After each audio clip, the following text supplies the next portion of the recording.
Morning students, ज्ञान विहार की online कक्षा में आपका स्वागत है।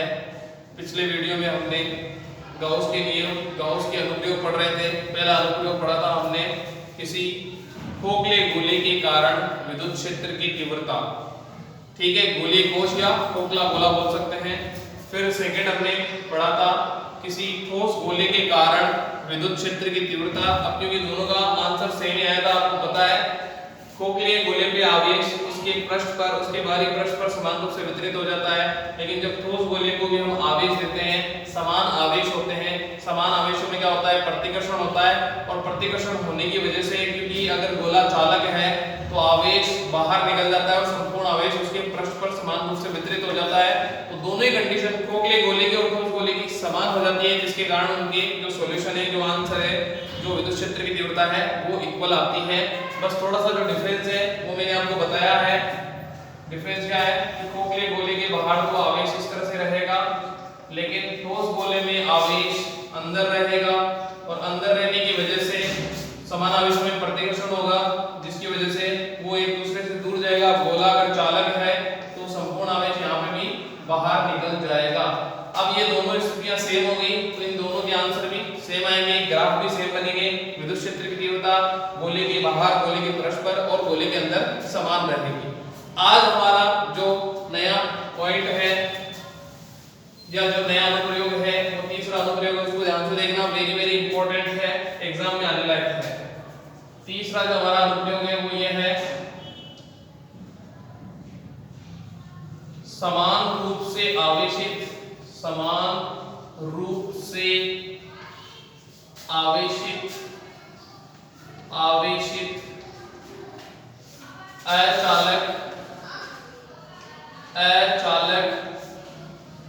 अचालक ठोस गोले के कारण विद्युत क्षेत्र की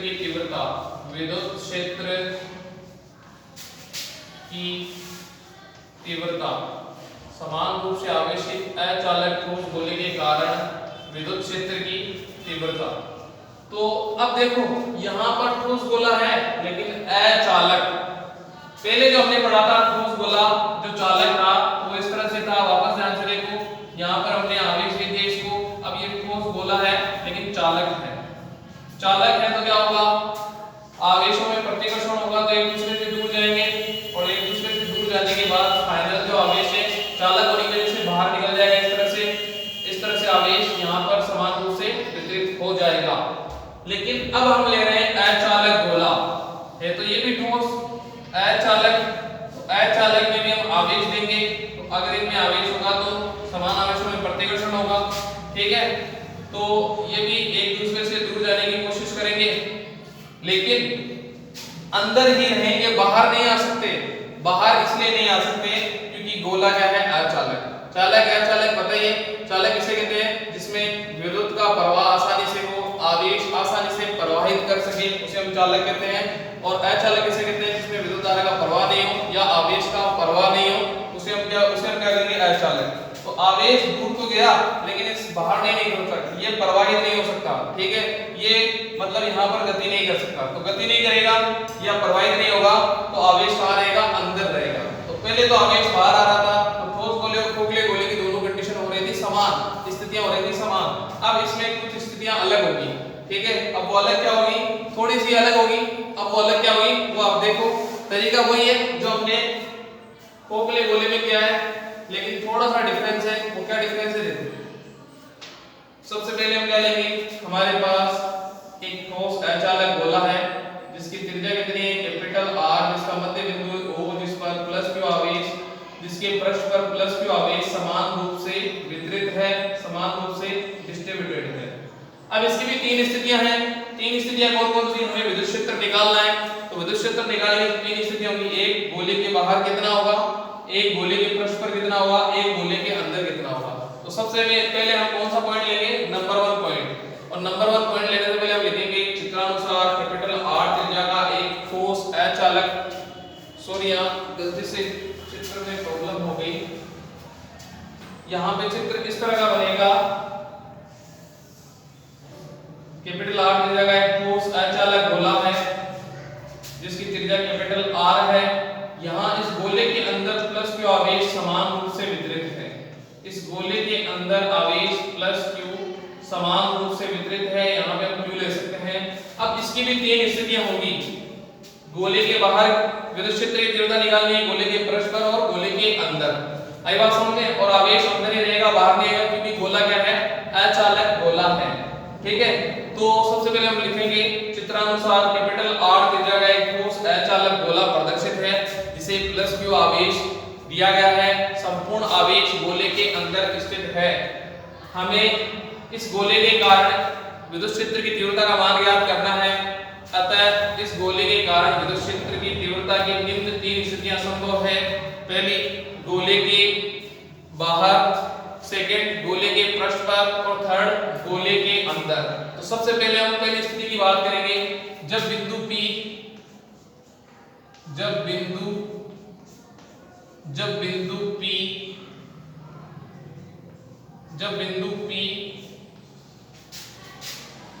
गोले के बाहर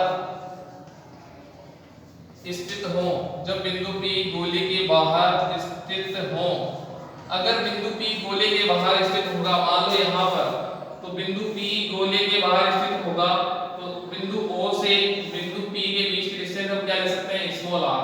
तो अब आपको पता चल रहा है कि स्मॉल r ज्यादा है कैपिटल R से। साथ साथ में स्थिति में लिखना जरूरी है। तो हम जानते हैं गाउस के नियम का जब उपयोग करते हैं, गाउस के नियम जब यूज में लेते हैं, तो एक गाउस के पृष्ठ की कल्पना करते हैं। तो हम क्या कहेंगे? जब बिंदु P गोले के पृष्ठ के बाहर स्थित हो, तो इस स्थिति में स्मॉल r त्रिज्या के, इस स्थिति में स्मॉल r त्रिज्या के एक गाउसीय पृष्ठ की कल्पना करने पर, इस स्थिति में स्मॉल r त्रिज्या के गाउसीय पृष्ठ की कल्पना करने पर, तो इस स्थिति में स्मॉल r त्रिज्या के गाउसीय पृष्ठ की अगर हम कल्पना करेंगे, तो कल्पना करने से क्या होगा? यहाँ पे हमने कल्पना कर ली, तो संपूर्ण आवेश कहाँ पे आ गया? इस गाउसीय पृष्ठ के अंदर टोटल आवेश आ गया। ये जो हमने गाउसीय पृष्ठ बनाया है, काल्पनिक पृष्ठ बनाया है, इस पृष्ठ के अंदर संपूर्ण आवेश आ गया। क्यों? तो अब हम गाउस का नियम लगा सकते हैं। गाउस का नियम कैसे लगाएंगे? गाउस का नियम हम जानते हैं, किसी गोले में उपस्थित कुल आवेश और एप्सिलॉन नॉट के अनुपात के बराबर होता है कौन? विद्युत फ्लक्स। तो हम यहाँ लिखेंगे, यहाँ पे लिखेंगे गाउस के नियमानुसार या गाउस के अनुसार, गाउस के अनुसार, गाउस के अनुसार, मतलब सबसे पहले लिखेंगे स्मॉल r त्रिज्या के गाउसीय पृष्ठ की कल्पना करने पर, अतः स्मॉल r त्रिज्या के गाउसीय पृष्ठ की कल्पना करने पर गाउस के नियमानुसार, गाउस के नियमानुसार हम लिखेंगे, गाउस के नियमानुसार विद्युत फ्लक्स का मान, विद्युत फ्लक्स का मान, तो विद्युत फ्लक्स का मान क्या होगा? phi E = sigma q upon epsilon not.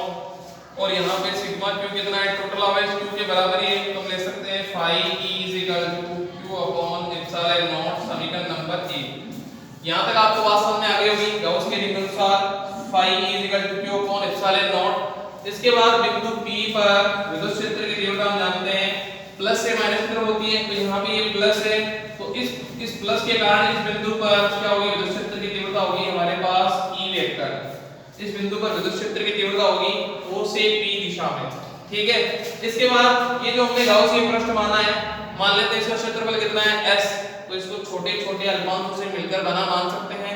अब हर छोटे अल्पांश से निकलने वाला विद्युत फ्लक्स निकालेंगे। तो बिंदु P पर एक अल्पांश की कल्पना करेंगे, एक छोटा सा अल्पांश लेंगे। दिशा के बारे में मैं आपको पहले ही बता चुका हूं, तो इसकी जो दिशा होगी वो इस तरफ होगी, तो OP दिशा में होगी, और DS और E दोनों सेम दिशा में होंगे, और सेम दिशा में होने के कारण इन दोनों के बीच में कोण कितना होगा? 0 डिग्री। तो समीकरण 1 तक आपको समझ में आ गया होगा। इसके बाद हम लिखेंगे, अतः इस गाउसीय पृष्ठ को छोटे छोटे अल्पांशों से मिलकर बना माना जा सकता है। बिंदु P पर एक अल्पांश की कल्पना करें जिसका क्षेत्रफल ds हो, तो इस अल्पांश क्षेत्रफल से इस